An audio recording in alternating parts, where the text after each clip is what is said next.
What's up, my beautiful, beautiful Love and Life fam? How y'all doing? I hope y'all feeling all right. All right, so quick astrology hack. If you are having any money blocks in your life according to your natal chart, there are two planets or two placements I want you to look at: your second house and your Venus. Yes, there are other indicators in your natal chart that can show wealth, money, such as Jupiter. Jupiter brings the abundance of, and your 11th house. Your 11th house is your house of gains. That is your constant flow of how you bring in money. So, let me break down the difference between, because your money house is the second house and 11th house, for the new people who don't really know or understand what the houses represent in the natal chart.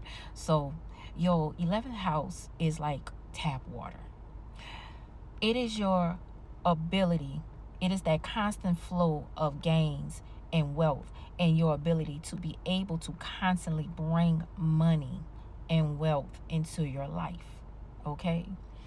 But your second house is like bottled water. It is your ability to be able to retain money based on your self-worth and your values, because the second house rules your values, your self-worth. It also rules family too, so there could be something linked to your family lineage that could be blocking your money and your wealth. Your second house, I want you to take a look at your second house. I want you to see what sign it's sitting in. I want you to see the degree that house is in and what planet is sitting in that house. How is that planet or planets operating in that second house? I also want you to look at your these, now this is called derivative houses. I want you to look at your first house first from the second, and second from the third. Your first house and your third house, okay?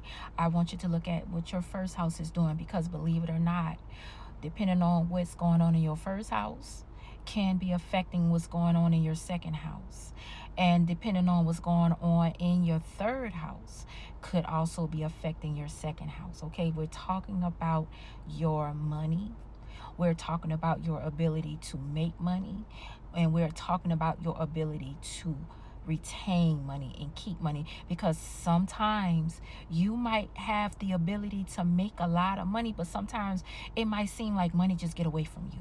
You can make $100,000 a year, but you live like you make 10,000 a year. You can make $1 million a year, but you live like you make $50,000 a year. You ever seen people, they look good on paper, like they might make good money on paper, but they ain't got nothing to show for it, or they make a lot of money, or they do such and such for a living, but they ain't got nothing to show for it. That's because there's something going on with that Venus, and there's something going on with that second house. Now, once you identified your second house and what's going on with your second house, if you got anything going on in your second house, if it's damaged, then that's when you can figure out how you need to heal that second house. Then you're going to look at your Venus. Now, let me say this about Venus, y'all. Venus in a man's chart and Venus in a woman's chart is different. What I mean by that, the energy is different. Yes, Venus is the indicator of money, wealth, women, a whole lot of different things. But the energy in a woman's chart, Venus, the planet Venus, that rules wealth in men and women's chart, okay?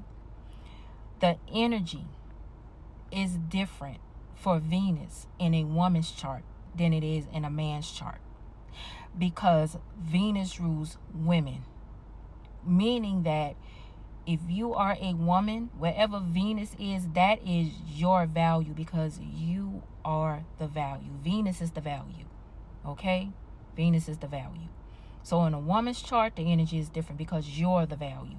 So depending on how your Venus is operating in your natal chart will determine how you make your money and how you hold on to that money and how you keep that money.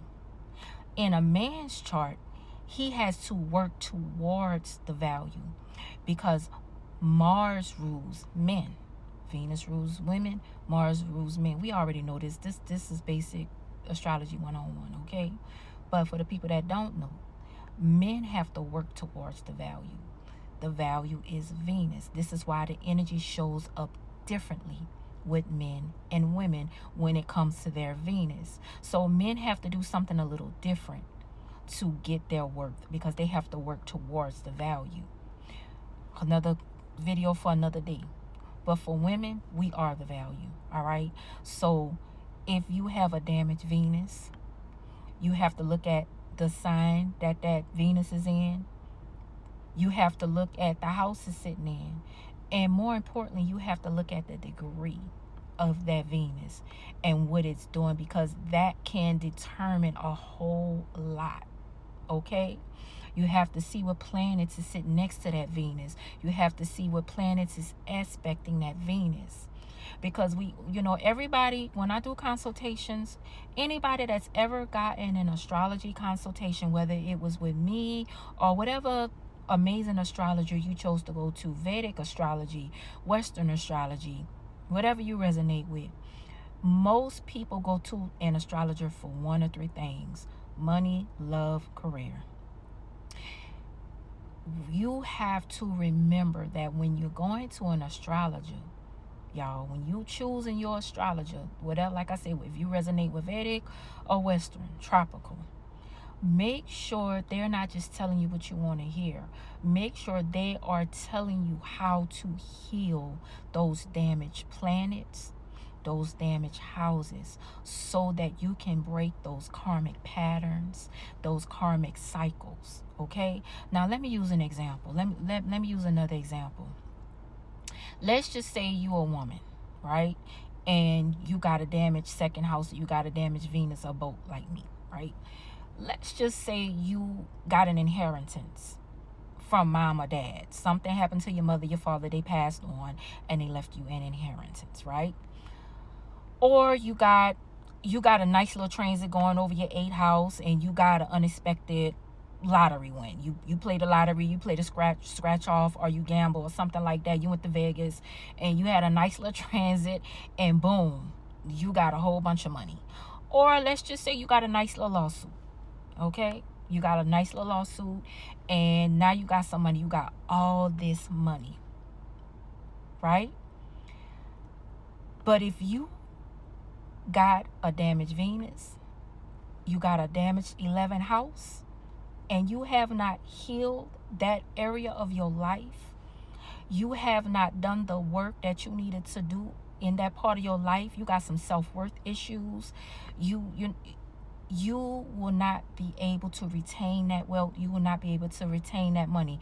So y'all ever seen people that they won a lottery and then 5-10 years later they broke?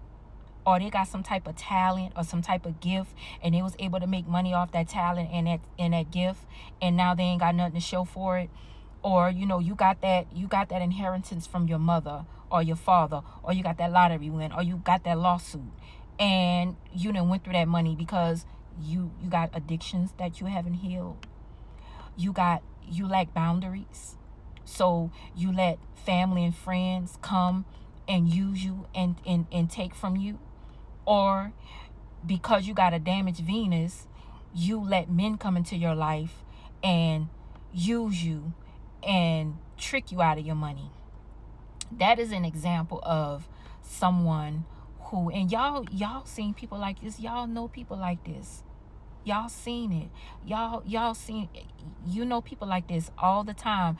They make great money, but they have poor choices in men. They got all this money from daddy's inheritance, but they blowing it on bull crap. We see it all the time. So that's why I say it's not just enough for you to know what your money placements are and know how you're going to get the wealth, but it's important for you to know how you're going to keep your wealth, how you're going to retain that wealth based on your values and how your Venus and your second house is set up. All right, y'all. I hope this helps somebody.